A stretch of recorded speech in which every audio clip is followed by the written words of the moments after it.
दोस्तों नमस्कार।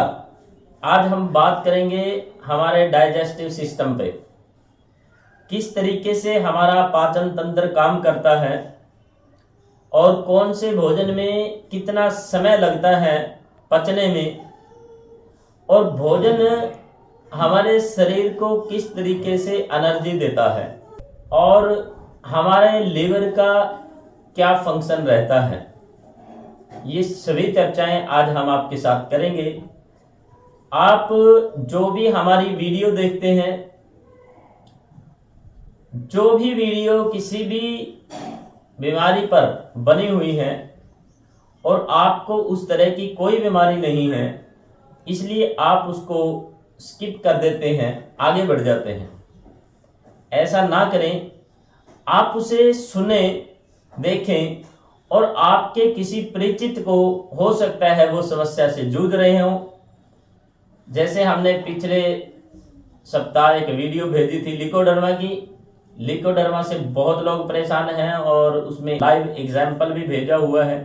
तो लिकोडर्मा मेडिकल साइंस में कोई इलाज नहीं है, हमने इसका इलाज करके दिखाया है, एक प्रूव किया है। और आप उसको अगर दूसरों को भेजते हैं तो बहुत से भाई बहन उससे बच सकते हैं और उनको बीमारी है तो वो ठीक कर सकते हैं। ऐसे ही आज हम चर्चा करें डाइजेस्टिव सिस्टम पर।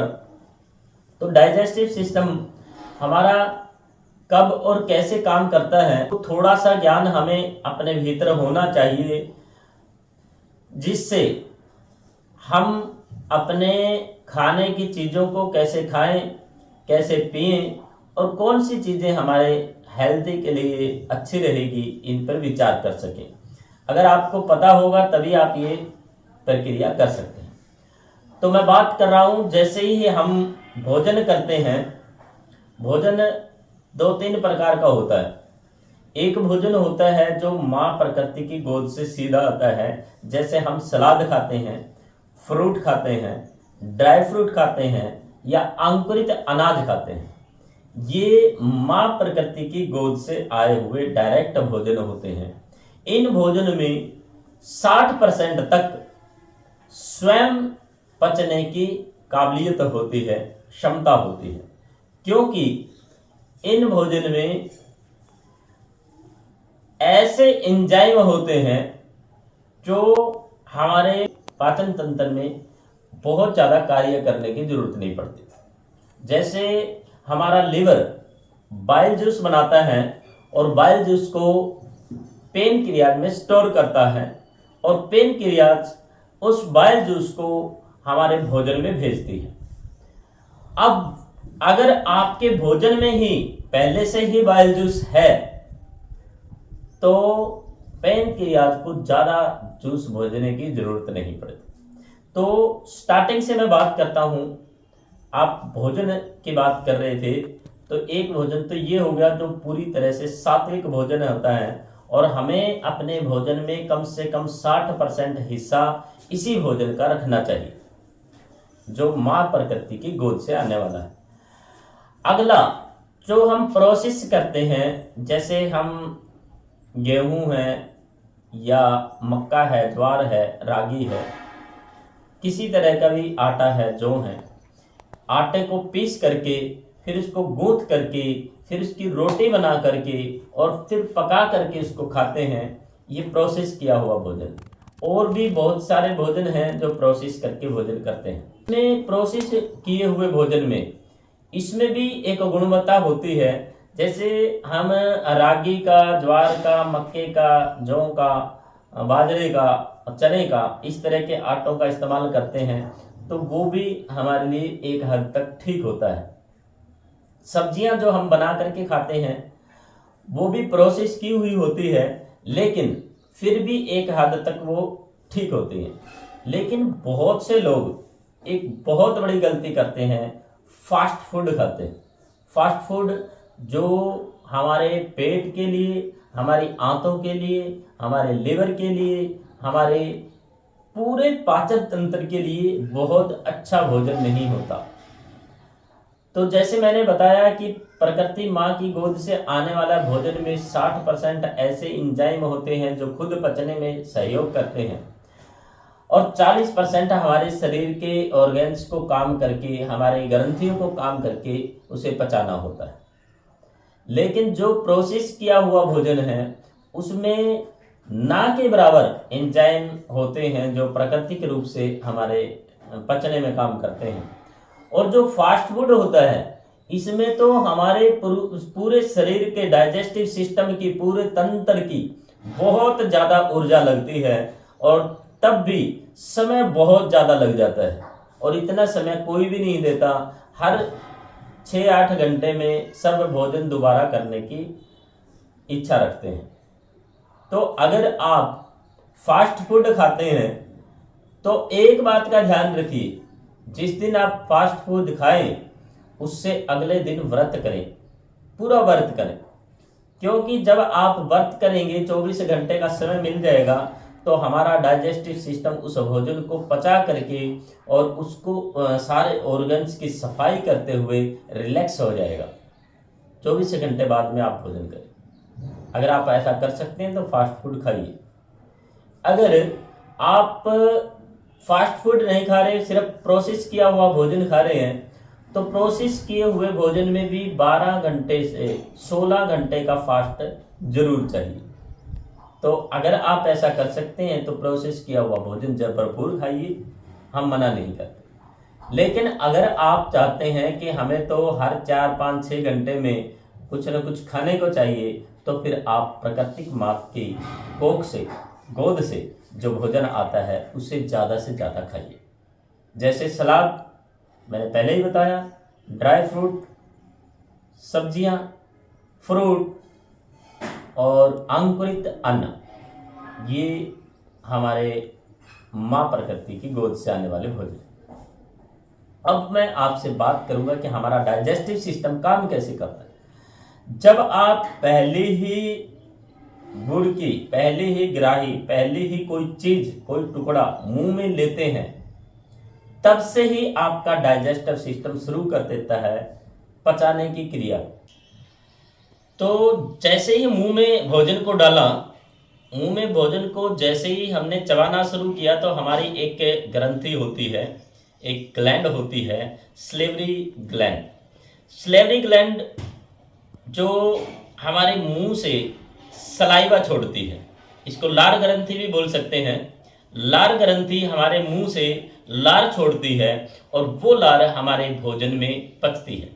हमारे दांत भोजन के बड़े पीस को, बड़े टुकड़े को छोटा करने का काम करते हैं। जब भोजन को हम ज़्यादा बार चबाते हैं तो एक तो हमारे दांत उसको ज़्यादा बारीक कर देते हैं और दूसरा सलाइवा अच्छे से हमारे भोजन में मिल जाता है। फिर हमारी ये जो पाचन तंत्र वाली जो नाली है, इस नाली से होते हुए हमारा भोजन जाता है हमारे स्टमक में। स्टमक ये जबरदस्त काम करती है। इसमें क्या है, ये आमाशय भी इसको बोलते हैं। इसमें एसिड की मात्रा होती है। जैसे ही इस ग्रंथि में, इस ऑर्गन्स में भोजन जाएगा तो वो जो एसिड है, वो एसिड उस भोजन को और ज़्यादा टुकड़ों में, यानी कि और ज़्यादा बारीक करने का काम करता है, और ज़्यादा टुकड़े बना देता है और बारीक करता है। और यहाँ लगभग देखो, भोजन जैसा होगा वैसा ही समय हमारे ऑर्गन्स लेंगे। ऐसा फिक्स नहीं है कि ये 1 घंटा रखेंगे या 2 घंटे रखेंगे या 4 घंटे रखेंगे। जैसा हमारा भोजन, मैंने भोजन की सबसे पहले ही बात की थी, उसी तरह से हमारे ऑर्गन्स को रखना पड़ता है। उसे एक पचने लायक बनाने के लिए उसके अंदर से हमारे कार्बोहाइड्रेट, हमारा प्रोटीन, विटामिन, मिनरल्स, इसको बनाने में मतलब सारी चीज़ों का सहयोग जब ही मिल पाता है जब हमारा भोजन शुद्ध होता है। तो मैंने सबसे पहले आपको भोजन की बात की थी। तो जैसे हमारा प्रकृति माँ का दिया हुआ भोजन हम करते हैं तो बहुत कम समय में हमारा स्टमक उसे बारीक बनाएगा, उसे पचने लायक बनाएगा। फिर वो हमारा भोजन वहाँ से स्टमक से निकल करके छोटे आंत में जाता है। छोटे आंत, जब छोटी आंत में जाता है उसके बीच में एक पाइप होती है, और हमारा लिवर लिवर जो बाइल जूस बनाता है वो पेन क्रियाज में स्टोर करता है। पेन क्रियाज उस जाते हुए भोजन में बाइल जूस को मिक्स करती है और मिक्स होने से वो और स्मूथ हो जाता है और स्मूथ होने से हमारा भोजन पचने लायक बनता है। छोटी आंत छोटी आंत हमारी सबसे ज़्यादा पाचन क्रिया का काम करती है। छोटी आंत बहुत बड़ी होती है, लगभग 7.5 मीटर की छोटी आंत होती है और इस छोटी आंत के अलग अलग पार्ट होते हैं और इन अलग अलग पार्ट में से जब भोजन जाता है गुजरता है तो उसके अंदर लगी हुई छोटी छोटी बाइल, छोटी छोटी चीज़ें, छोटी छोटी ग्रंथियाँ वो हमारे भोजन से विटामिन, प्रोटीन, कैल्शियम, कार्बोहाइड्रेट लेती हैं और आगे प्रोसेस करती है। उसी में रेड ब्लड की कोशिकाएं जो होती हैं वो हमारे प्रोटीन को लेकर के आगे बढ़ती है। तो इस तरह से पूरे डाइजेस्टिव सिस्टम का काम होता है उस भोजन को आगे प्रोसेस करना। जो छोटी आंत है हमारे ये इस भोजन को ज़्यादा देर तक अपने अंदर स्टोर करती है। स्टोर क्या करती है, लगभग चलता रहता है और उसके अंदर एक क्रिया होती रहती है और इस क्रिया को हम पाचन क्रिया बोलते हैं। ये आगे भोजन प्रोसेस होता रहता है तो इसमें ज़्यादा समय लगता है। और जब इस भोजन से जो छोटी आंत जितने मिनरल्स ले सकती थी उसने ले लिए, उसके बाद में ये जाता है बड़ी आंत में। बड़ी आंत में जब भोजन जाता है तो उसमें से कुछ ऐसे एसिड होते हैं जो छोटी आंत उसको नहीं सेट कर पाती, तो वो काम करती है हमारी बड़ी आंत। बड़ी आंत उसमें से जो भी कुछ बचा हुआ है वो उसको अब्जॉर्ब करती है और शरीर को दे देती है। और जैसे ही आगे बढ़ती है बड़ी आंत से, बड़ी आंत की प्रक्रिया एक चलती रहती है, तो फिर वो कचरा जो बच जाता है, वो गंदगी जो बच जाती है, यानी कि पूरा फूड प्रोसेस होने के बाद जो हमारा मल बच जाता है वो हमारे एनस से बाहर निकलता है। ये एक पूरी प्रक्रिया होती है और इस प्रक्रिया में हर ग्रंथि का, हर ऑर्गेन्स का बहुत बड़ा महत्व होता है। इसलिए आपको इस सिस्टम को ठीक रखना है, भोजन को ठीक रखना है, ताकि आपका डाइजेस्टिव सिस्टम सही काम करे। जो आप समय देते हैं, जैसे कई लोग सुबह नाश्ता करते हैं, दोपहर को लंच करते हैं और शाम को फिर भोजन करते हैं, 3 समय भोजन करते हैं। अगर 3 समय भोजन आपको करना है तो प्रकृति माँ की गोद का सीधा आया हुआ भोजन ज़्यादा होना चाहिए। अगर आप 2 समय भोजन करते हैं तो आप अपने हाथों से बनाया हुआ भोजन भी 40 से 50% हिस्सा उसका इस्तेमाल कर सकते हैं। अगर आप फास्ट फूड जैसी चीज़ों का इस्तेमाल करते हैं तो आपको सिर्फ एक ही समय भोजन करना चाहिए 24 घंटे में, ताकि उसमें से एक प्रक्रिया पूरी हो सके, जो पचने वाली क्रिया है वो पूरी हो जाए। और फिर पचने के बाद में सफाई वाली क्रिया है, जैसे आपने भोजन किया उससे ब्लड बना और ब्लड हमारा जैसे हार्ट से निकलता है पूरे शरीर में से, फिर घूम करके वापस हार्ट में आता है, तो उसके बीच में होता है हमारा लिवर, और हमारा लिवर करता है उस ब्लड को छानने का काम करता है, उसको प्योरीफाई करता है, उसके अंदर जितने भी गंदगी आई है उस गंदगी को साफ करता है और शुद्ध जो ब्लड होता है, शुद्ध जो खून होता है वो हमारे हार्ट तक दोबारा से पहुंचाने का काम करता है हमारा लिवर। इसलिए हमारे लिवर को ठीक होना बहुत जरूरी है। लिवर को ठीक रखने के लिए आप भोजन में नाशपाती, सेब, अनार, पपीता और हरी सब्जियों का इस्तेमाल जरूर करें। और खाने पीने की इन बातों के बाद आगे बढ़ते हैं तो आपसे चर्चा करते हैं कुछ योग प्राणायाम की, जिससे आप कर करके अपने लिवर को, अपने डाइजेस्टिव सिस्टम को मजबूत कर सकते हैं। तो अगर प्राणायाम की बात करें तो सबसे ज़रूरी प्राणायाम है कपालभाति। कपालभाति प्राणायाम जब हम करते हैं,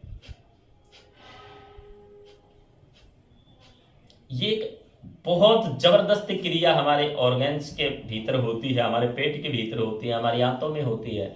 और एक इससे हमारे पेट के पूरे तंत्र की नसें नाड़ियाँ जो हैं वो सारी एक्टिवेट होती हैं, और उनके एक्टिवेट होने से आप स्वस्थ होते हैं। कपालभाति प्राणायाम 15 से 20 मिनट का अभ्यास प्रतिदिन करना चाहिए। एक होता है बाह्य प्राणायाम। बाह्य प्राणायाम में श्वास को अंदर लेते हैं, पूरा बाहर छोड़ देते हैं, जालंधर बंद, उड्डान बंद और मूल बंद लगा करके रोक करके रखते हैं। तो ये हमारे आमाशय के लिए बहुत जबरदस्त है।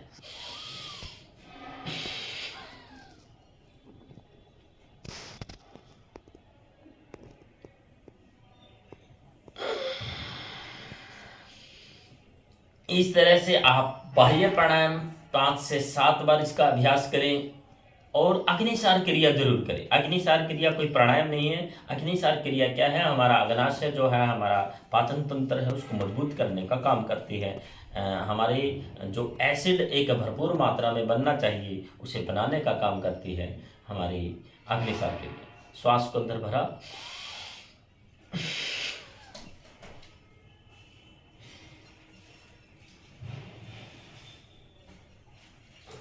बाहर निकाल करके, श्वास को अंदर भरा, पूरा बाहर निकाल दिया, बाहर निकाल करके पेट को खींचना छोड़ना, खींचना छोड़ना, खींचना छोड़ना। ये जो क्रिया होती है इससे हमारा आमाशय, हमारा पाचन तंत्र मजबूत होता है। अगला अनुलोम विलोम प्राणायाम। ये सभी तरह से हर बीमारी में काम करता है, बहुत ही कॉमन प्राणायाम है। दाएं हाथ को उठाया, दाएं नासिका को बंद किया, श्वास भरा, छोड़ दिया, फिर इसी से भरा, छोड़ दिया। ये अनुलोम विलोम प्राणायाम बहुत जबरदस्त है। ये प्राणायाम कीजिए। इसमें कुछ आसन होते हैं, जो आसन मैं आपको बताता हूं। इस तरह से वज्रासन में बैठिए। वज्रासन में बैठ करके आप दोनों हाथों की मुट्ठियों को यहाँ रखिए। पेन की रियाज के लिए बहुत जबरदस्त आसन है ये, और पेन की रियाज हमारे बाइल जूस को सप्लाई करने का काम करती है, भोजन में मिलाने का काम करती है, जिससे हमारा भोजन स्मूथली पचता है।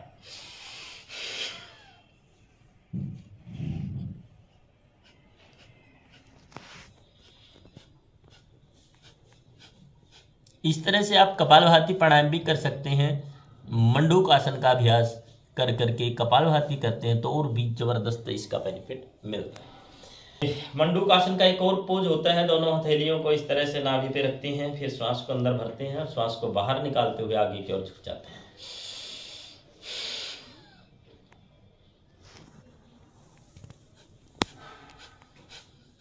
ये पेन क्रिया के लिए बहुत जबरदस्त है। इसका अभ्यास हमारी आंतों को भी ठीक करता है, आंतों की सफाई भी करता है, और ग्लूकोज की मात्रा को अच्छे तरीके से मेंटेन करने का काम करता है। ये हमारा हो गया मंडूक आसन का अभ्यास। वक्रासन करने के लिए आप दाएं पैर को उठाएं, बाएं घुटने के पास रखें, और फिर बाएं हाथ को उठाएं, इस तरह से कोहनी को घुटने के पीछे लगाएं और ऐसे पीछे की तरफ घूम जाए। ऐसे ये हमारा सफाई का काम है, वो करता है, आंतों की गंदगी को बाहर निकालता है। ये बहुत जबरदस्त है। इसी तरह से दूसरे हाथ से करें, दूसरे पैर को उठा करके। ये भी बहुत बढ़िया आसन है पाचन क्रिया के लिए। तो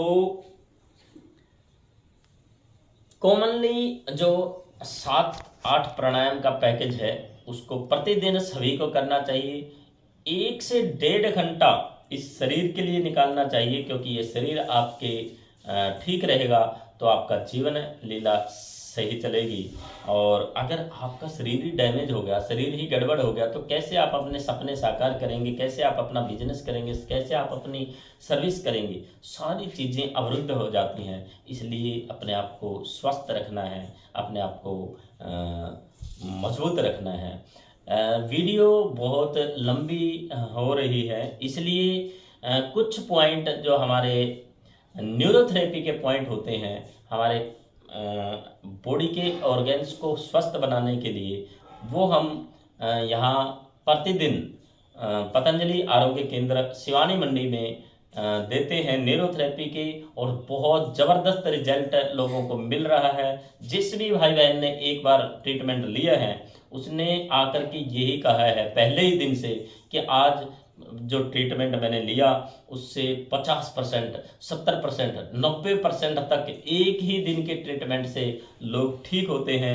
आप भी किसी भी बीमारी से जूझ रहे हैं, कोई भी परेशानी से जूझ रहे हैं और कोई भी दवा आप पे काम नहीं कर रही है, तो आप न्यूरोथेरेपी के ये ट्रीटमेंट ले सकते हैं। हमारे पतंजलि आरोग्य केंद्र पर आकर के शिवानी मंडी में कभी भी ले सकते हैं।